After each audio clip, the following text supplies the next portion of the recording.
The story of the month. Hi everyone, welcome to my channel. In today's video, I have come up with an interesting information. We all know the English calendar year from January to December. There is a story behind the names of the months. So deep was the faith of the Romans in their gods that throughout the world the names and characters of these mythical persons are associated with some of the most sacred and some of the most practical affairs of modern life. Let us watch the video to know more about that. January.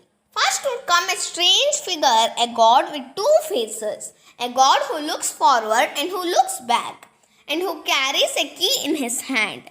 This is Janus. The Romans worshipped Janus in a temple that was kept open during the war but was closed in times of peace. He was the god of beginnings and ends. This god was also the doorkeeper of heaven, and the Romans regarded him as the protector of their gates and doorways. His temple had 12 doors in it, just as the year has 12 months. It was a clever idea of the Romans to name the first month of the year after Janus because he suggests looking past and future. It is a month of beginning and a month of end.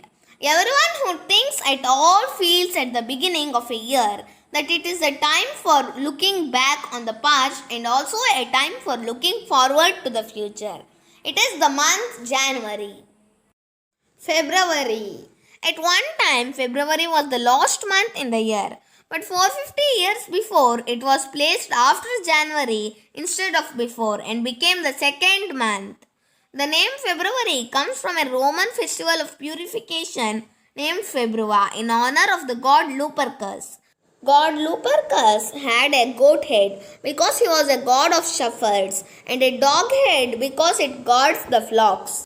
The Romans regarded Februa as a festival for spiritual cleansing, but they celebrated the occasion by overeating. March. Romans believed the Mars was the god of the month March. They regarded him as the god of war and an agricultural guardian who could do almost anything because he was so strong. He was sitting in a chariot which is drawn by two horses named Terror and Flight. It's a mighty and threatening figure. They prayed to him for rain. March was associated in their minds with thunder and lightning. March is very often a noisy and blustering month. How different is the fourth figure? It's not a god and not a goddess. It's the angel of spring, gracious and kind. April follows behind the dust of Mars' blood-stained chariot, sprinkling the earth with soft showers. Omnia apparet, Romans exclaimed in admiration, which means it opens all things. And so this month of beauty, a new birth when the earth wakes from its winter sleep, when the birds appear on the branches and the woods are filled with song, is called April, the opener. The month May. Behind April comes the goddess Maya. Her father was named Atlas, who upheld the world. He had 7 daughters who lived in a mountain, and Maya was the most famous of all these 7 daughters because of her son Mercury, who can swiftly from heaven to earth on errands for the gods and goddesses. Jupiter, the father of all gods, took Maya and her sisters and placed them near together as stars in the sky. So May is called after the goddess Maya. The meaning of the word errands is a short journey to take or get something for somebody. The month June. 2 figures come next, disputing the 6th place. One is the goddess Juno and the other is a man Junius. Some people think the month belongs to Juno and others to the great Roman family of Junius. Juno was the beautiful but jealous wife of Jupiter, who rode in a chariot drawn by peacocks. Junius was a proud and haughty man without modesty, humility, or sweetness. These two contend for the brightest and grandest place in the calendar, the month of roses and garden glory. Whichever wins in the contention we shall call June, the month of God. Our hearts are rejoiced by the splendor of summer, and we give the glory of June to the giver of all beauty and all joy, the mighty God. July. The seventh figure is one of the greatest men who ever lived, a soldier and an emperor, Julius Caesar. When the year began with March, this month was the fifth, and the Romans called it Quintilis, which means the fifth month. Julius Caesar not only conquered nation after nation, he also made wise laws and wrote immortal books.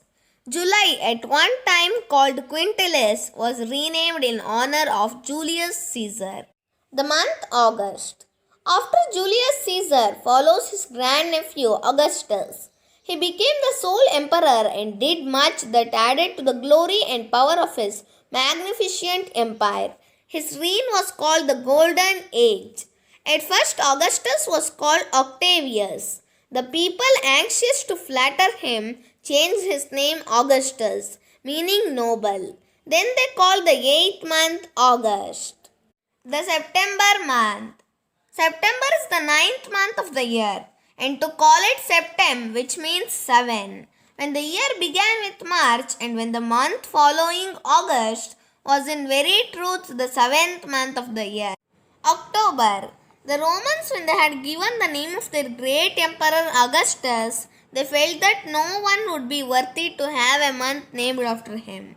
People dislike altering things. They are too tired, too careless to touch the monuments of the past. And so let the old simple titles stand. September for the 7th and October for the 8th month. Even though the calendar has been changed several times, the name remained same. The month November. November follows the same pattern as the months before it, September and October, which takes their names from their original numerical position in the calendar year. November derives from the Latin root novum, meaning 9. Because in the Roman calendar there were only 10 months in the year, and November was indeed the 9th month.